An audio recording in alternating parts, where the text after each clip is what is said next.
जोहार साथी जोहार। मैं आपका दोस्त जितेंद्र। स्वागत है आप सभी का हमारे एक और नए वीडियो में। अभी झारखंड में विधानसभा चुनाव को लेकर के तमाम क्षेत्रों में तमाम जो पार्टियां हैं वो अपने तरीके से तैयारियां कर रही हैं, लोगों के बीच जा रहे हैं। उनके मुद्दे, अपने जो मुद्दे हैं, चुनावी मुद्दे हैं, वो लोगों के बीच लेकर के जा रहे हैं। अभी हमारे बीच JLKM JVK से राजेश महतो जी हैं, बोकारो विधानसभा क्षेत्र से। सबसे पहले आपका जोहार और स्वागत करते हैं।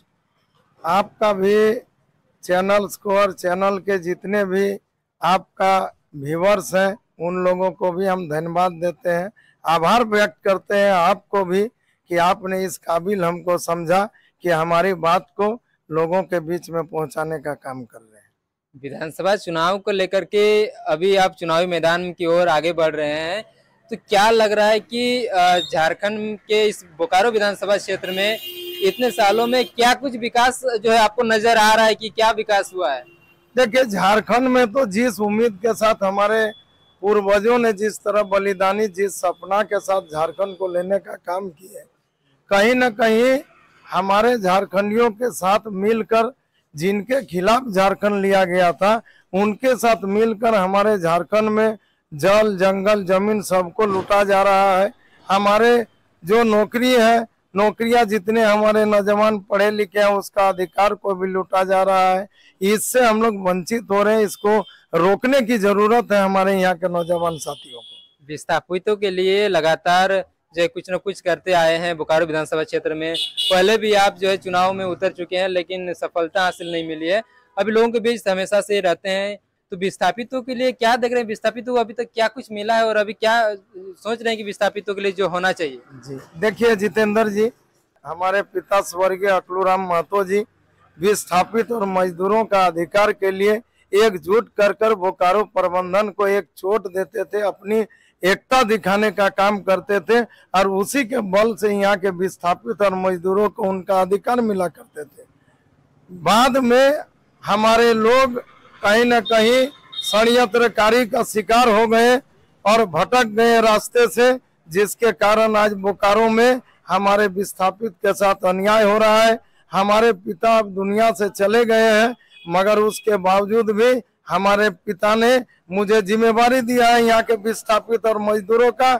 हम विश्वास रखिए कि यहाँ का विस्थापित और मजदूरों का लड़ाई लड़ूंगा। पहले आप चुनाव लड़े थे JMM से, JMM पार्टी में थे, फिर उसके बाद निर्दलीय, फिर अभी JLKM पार्टी में जो है शामिल हो गए हैं। तो आखिर ये जयराम महतो के साथ में जुड़ने का क्या मतलब था? पुराना पार्टी था, बढ़िया बड़ा पार्टी था, जयराम महतो से जुड़ने का क्या मतलब था? देखिए, हम JMM से लड़े नहीं है, हमने पार्टी में थे। हाँ, पार्टी में मैं था, चुनाव केंद्रीय सदस्य थे। मगर हेमंत सोरेन जी ने जब बदलाव यात्रा और संघर्ष यात्रा किए थे तो हम लोग केंद्रीय कमेटी का सदस्य थे।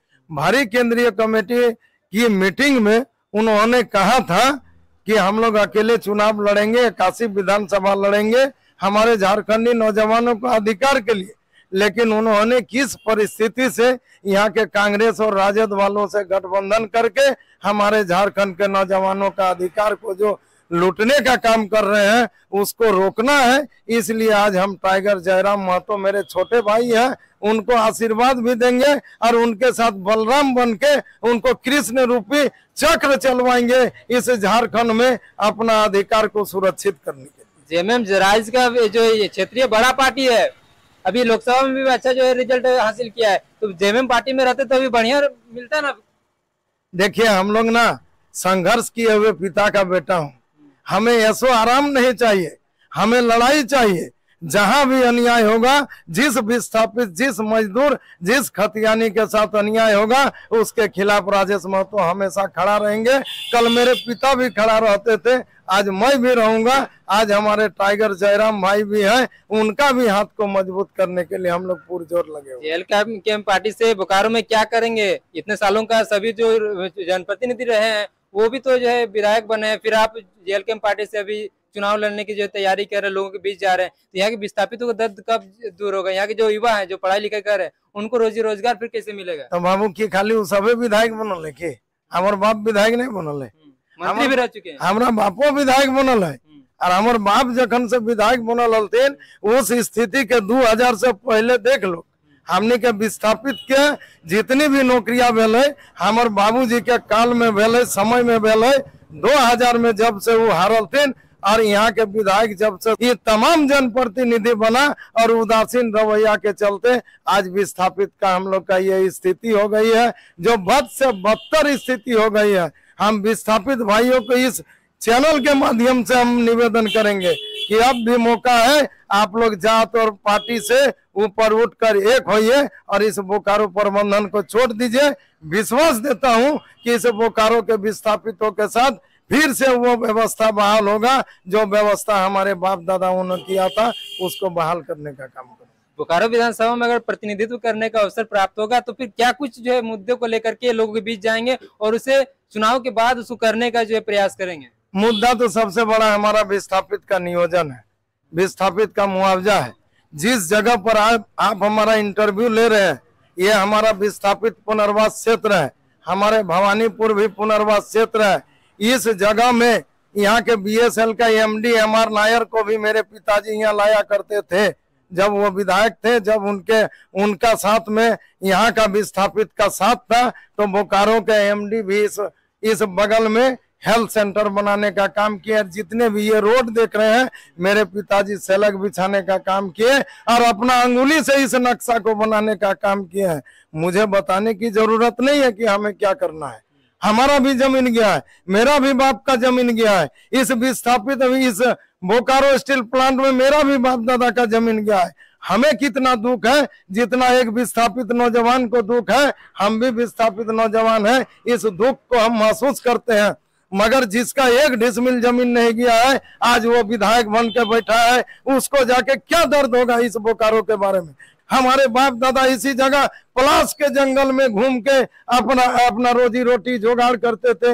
एक सपना देखे कि बीएसएल प्लांट बनेगी तो हमारे नौजवान लड़का, हमारे आने वाला पीढ़ी पढ़ेगा लिखेगा, अब पढ़ लिख के डॉक्टर इंजीनियर एसपीडीसी बनेगा। मगर आज दुख की बात है कि हमारे नौजवान पढ़ने लिखने के बाद में आज हमारा विधायक गैर विस्थापित है। ये सबसे बड़ी दुख है। हमारे पढ़े लिखे नौजवान, आपको समझना है कि जिसकी जमीन गई है वही इसका दर्द जान सकता है। ये फैसला आने वाला 2024 का जो चुनाव होगी इसमें आपके हाथ में फैसला है कि विस्थापित का बेटा को हाथ में आप ताकत दीजिएगा कि गैर विस्थापित के हाथ। बीएसएल बैठने के बाद में नौकरियों तो सभी को तो मिली ही थी ना पहले? जी एकदम मिली है। तो फिर अब किसी मेरे पिता के समय में मिला है, जब जब अकलूराम महतो विधायक बने हैं, जब जब अकलूराम महतो की शक्ति आई है हाथ में, यहाँ पर विस्थापितों की नौकरी हुई है। लेकिन अकलूराम महतो के हाथ से जब से शक्ति गई है, मैं दावे के साथ कहता हूँ कि जितने भी विधायक और सांसद हैं एक ने भी यहाँ के विस्थापितों को किसी भी प्रकार का मुआवजा नियोजन दिलाने का काम। और क्या नौकरी चाहिए? एक बार तो मिल चुका था ना। मिल गया तो क्या हुआ, 4.5 मिलियन टन बना।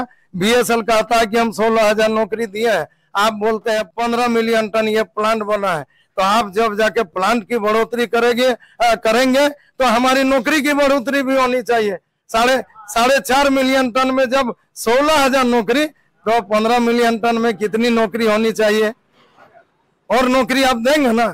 यदि नहीं देंगे तो विश्वास मानिए कि इस बोकारो स्टील प्लांट का जीर्णोद्धार नहीं हो सकता है, नहीं हो सकता है। विस्थापित को यदि परिवार बना के नहीं चला बोकारो प्रबंधन, यहाँ का नौजवान के साथ यदि नहीं किया तो हम दावे के साथ कहते हैं कि इस बोकारो स्टील प्लांट कभी नहीं बढ़ सकता। क्षेत्र की जनता हर बार तो चुनाव में किन्हीं को वोट जो है करते हैं और यहाँ पर से जो है विधायक बनाते हैं, लेकिन फिर वही घूम फिर के विस्थापितों का मुद्दा आ जाता है। 2024 में फिर से वही मुद्दा आ रहा है। तो आखिर अभी क्षेत्र की जनता राजेश महतो के ऊपर किस प्रकार से विश्वास करेगी कि क्षेत्र की जनता के लिए आप उनके भलाई का जो है काम करके काहे नहीं विश्वास करवे? कोई पहले विश्वास कर पा रहे हैं बिरंची नारायण। कांग्रेस के प्रत्याशी श्वेता सिंह को हकर पर तोर भरोसा हो और अपन बेटा पर भरोसा नहीं हो तो तोर दुर्मति ने तो की लिखल?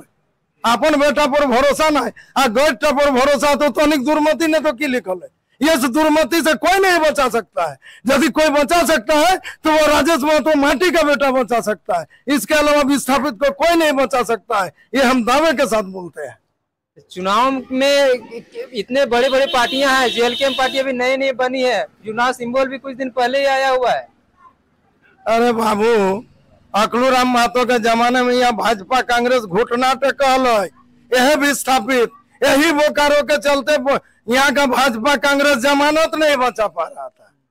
यदि जग गया न विस्थापित एक बार तो भागने का फुर्सत नहीं मिलेगा, रहने का तो बात दूर है। बोकारो विधानसभा क्षेत्र में क्या सिर्फ विस्थापित है या और भी लोग हैं, ग्रामीण है, शहरी है, सबको लेकर के चल रहे हैं? उनके लिए क्या कुछ सोचे हैं, पढ़ाई शिक्षा को लेकर के, नौकरी को लेकर के? जब बोकारो स्टील प्लांट है तो जब हम विस्थापित के बारे सोचबो तो हमू तो यहाँ माटी के बेटा लगिए। यदि ये मेरा भाई है तो ये भी तो मेरा भाई है, दोनों के बारे सोचना मेरा धर्म है। लेकिन जोन विधायक लगे वो ना ग्रामीण लगे ना विस्थापित लगे, वो तो सर्टिफिकेट अपन खतियानी देखबो। हमार लोग के काहे ने मांगो है बिरंची नारायण से खतियान, काहे ले कांग्रेस बीजेपी के टिकट मांगो होते, काहे श्वेता सिंह से ना खतियान मांगो है? खतियान देख के वोट दीजिए ना, विस्थापित सर्टिफिकेट देख के वोट दीजिए ना। आप नौकरी मांग रहे हैं विस्थापित के नाम से, आप नौकरी मांग रहे हैं खतियान के नाम से, तो वोट फिर कर खतियान को क्यों, वोट क्यों भाजपा और कांग्रेस को दिया जाता है? ये हम पढ़े लिखे नौजवान से, क्या आपके पास मिजाज नहीं है, आपके पास बुद्धि नहीं है? आप पढ़े लिखे नौजवान है, आपके पास डिग्रियां है, आपके बाप दादा के पास डिग्री नहीं था मगर अटलू राम महतो जैसे व्यक्ति को विधायक बनाया। मगर आप जब से बड़े हो गए, आप जब से पढ़े लिखे हो गए, बोकारो में आज तक विस्थापित और खतियान का बेटा जमानत नहीं बचा पाया है कि इसका जवाब कौन देगा, किससे हम जवाब लेंगे? अरे मुझे तो, हमको क्या करना है बोकारो में, कैसे इसका विकास करना है, राजेश महतो को चप्पा चप्पा पता है। मुझे 44 साल उम्र हो रहा है, इस बोकारो का धरती में कोई ऐसा गांव नहीं होगा, कोई ऐसा कस्बा नहीं होगा, कोई ऐसा हमारे ग्रामीण क्षेत्र का गांव नहीं होगा जिसके सुख दुख में राजेश महतो खड़ा नहीं रहता है। तो इस बोकारो के धरती के लिए हमारे पिता का जो सम्मान मिला है, उस सम्मान के लिए राजेश महतो कभी नहीं पीछे हट सकता है।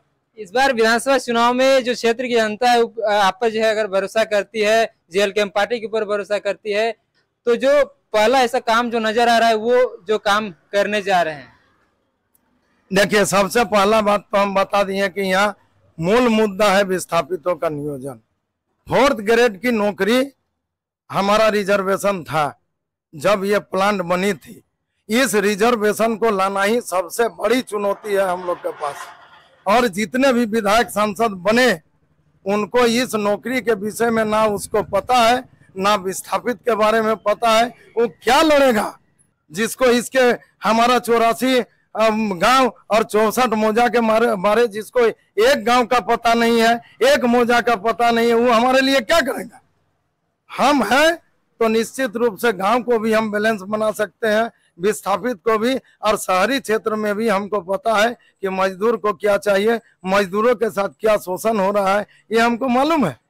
हम उसको पूर्ण रूप से कर सकते हैं अच्छे तरीके से। जितने भी प्रत्याशी हैं, जितने भी जनप्रतिनिधि हैं, उससे कहीं ना कहीं हमें बेहतर यहाँ के विषय में मालूम है कि हमें यहाँ का नौजवान, हमारे विस्थापित, हमारे मजदूर को क्या शोषण हो रहा है, इस शोषण से कैसे मुक्त करेंगे। बोकारो विधानसभा क्षेत्र के वासियों को क्या संदेश देना चाहेंगे चुनाव को लेकर के? देखिए, हम यही संदेश देंगे कि यदि आपको खतियान चाहिए, यदि खतियानी को अधिकार चाहिए, यदि विस्थापित को अधिकार चाहिए, तो 2024 में आप भाजपा कांग्रेस का टिकट नहीं मांगिएगा। जो भी आपके पास वोट मांगने आएगा उसको बोलिएगा तुम अपना खतियान दिखाओ और तुम अपना विस्थापित सर्टिफिकेट लेके आना, तो तुम्हारा अधिकार जरूर मिलेगा। आप उसको देखकर वोट करिए और उसको देखकर विधायक बनाइए, आपका अधिकार जरूर मिलेगा। ये हम दावे के साथ कहते हैं। समय देने के लिए बहुत बहुत धन्यवाद। आपको भी बहुत बहुत धन्यवाद। हमने आपको लेट कराया, इसके लिए हम आपको मना क्या कहेंगे, आपसे माफी तो नहीं, आप हमसे छोटे भाई हैं, मगर आइंदा आगे से नहीं होगी। आप मेरे लिए रुके। आप तमाम जो साथी हैं, हमारे कैमरामैन सहित सभी को मेरा आशीर्वाद है। हम बड़े हैं आप लोगों से, इसलिए आशीर्वाद दे रहे हैं। आप लोग आगे बढ़िए और झारखंड की जो ज्वलंत मुद्दा ये है, इसको आप मुखर होकर आगे दिखाने का काम करिए। हम लोग आपके साथ हैं। अभी हमारे बीच बोकारो विधानसभा क्षेत्र से राजेश महतो जी हैं, जेएलकेएम पार्टी से अभी हैं, पहले भी चुनाव लड़े हैं और आज भी जनता के बीच रह रहे हैं। जनता के मुद्दों को, क्षेत्र की जो ज्वलंत मुद्दे हैं उसको मुख्य रूप से लोगों के बीच रख रहे हैं और अपने जो मुद्दे हैं और चुनाव के बाद के जो मैनिफेस्टो अपने जो तैयार किया है, विस्थापितों के लिए क्या करना है, क्षेत्र के लोगों के लिए क्या करना है, इन सारी बातों आप लोगों के बीच रखें। बाकी देखिए, इस बार बोकारो विधानसभा क्षेत्र में यहाँ के जो वासी हैं वो किन्हें जो है यहाँ का प्रतिनिधित्व करने का अवसर देते हैं। बाकी आप सभी का धन्यवाद। जोहार, जोहार झारखंड, जय झारखंड।